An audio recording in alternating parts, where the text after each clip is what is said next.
আসসালামু আলাইকুম, আপনাদের সবাইকে নতুন বছরের শুভেচ্ছা। আমি এই নতুন বছরে একটা নতুন চ্যালেঞ্জ গ্রহণ করলাম। মানে আমি প্রত্যেকদিন আমার খামারে যে কাজগুলো করি সেই কাজগুলো একটা ভিডিও আকারে দেওয়ার চেষ্টা করব। মানে আমি প্রত্যেকদিন আমার খামারে যেই কাজ করি সেই কাজ একটা হলেও আমি ভিডিও দেবো প্রত্যেকদিন। যদিও জানি এটা করা একেবারেই অসম্ভব, তবুও আমি চেষ্টা করে যাব যদি আপনারা আমার পাশে থাকেন। আজকের এই প্রথম ভিডিওতে আমি আপনাদের দেখাবো আমার খামারে কি কি আছে, কি কি কাজ করি, আমার খামারে কি কি কাজ থাকে একটা খামারে সকাল থেকে রাত পর্যন্ত। আপনারা অনেকেই জানেন যে আমি কোয়েল পাখি পালন করি। তো সকালে নাস্তা করার পরপরই আমি আমার কোয়েলের খামারে চলে আসি। আসার পরে আমি প্রথমেই এদেরকে খাবার দেই। আর আমার এখানে যে কোয়েলগুলো আছে এই কোয়েলগুলো এখন রানিং ফুল ডিম দিচ্ছে। এখানে যতগুলো কোয়েল আছে সব কোয়েলই এখন ডিমে চলে আসছে। প্রথমে খাবার দেওয়ার পরপরই আরো একটি গুরুত্বপূর্ণ কাজ থাকে প্রত্যেকদিন সকালে আমার এই কোয়েলের খামারে। যেহেতু কোয়েল পাখিগুলো এখন রেগুলার ডিম দিচ্ছে তাই এগুলো ডিম প্রত্যেকদিনই নিতে হয়। আর আমি প্রত্যেকদিন সকালেই এগুলোর ডিম নিই। আমি যেহেতু কোয়েল পাখি ডিমের জন্য পালন করি তাই ডিম তুলতে আমার খুবই ভালো লাগে। তো এই বছর আমার আরো কিছু প্ল্যান আছে, মানে আমি চাই আমার খামারটা একটু বড় করতে,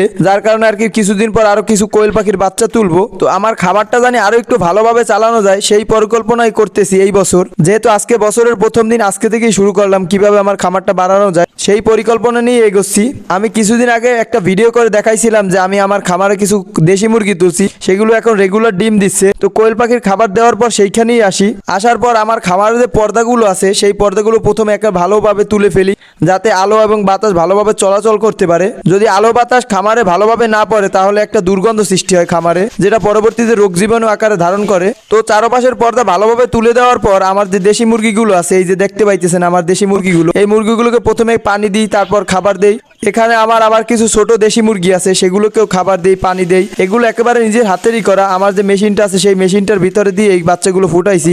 এগুলো দেখতে দেখতে মাশাআল্লাহ ভালোই বড় হয়ে গেছে। তো এই দেশি মুরগির পাশেই আমি একটা ক্যারেট দিয়ে রাখছিলাম, যার ভিতরে আর কি আমার দেশি মুরগিগুলো ডিম পারে। এই যে দেখতে পাইতেছেন আমার দেশি মুরগির ডিম প্রত্যেকদিন 5-6টা করে ডিম পাই আমি এখান থেকে। তো সব কাজের শেষে এই ডিম তোলাটা আমার কাছে খুবই ভালো লাগে। তো খামারের কাজ শেষ করার পর আমি সামনে কিছু লাউ গাছ লাগিয়েছিলাম, সেখানে একটা লাউ হয়েছে, সেই লাউটাই আজকে কাটতে হবে।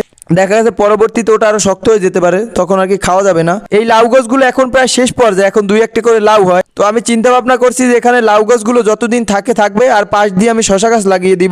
কারণ এখন লাউয়ের দাম যেহেতু কম, শশার দাম একটু বেশি আছে, তাই যদি আমি এখানে শশা গাছ লাগাইও সেটাও আমি ভিডিও আকারে তৈরি করে আপনাদের দিব, সমস্যা নেই। তো আজকে আর বেশি কথা বলবো না, দেখা হচ্ছে পরের ভিডিওতে। সবাই ভালো থাকবেন, সুস্থ থাকবেন, আর আমি জানি একটা করে প্রত্যেকদিন ভিডিও দিতে পারি সেই দোয়াই করবেন। আসসালামু আলাইকুম।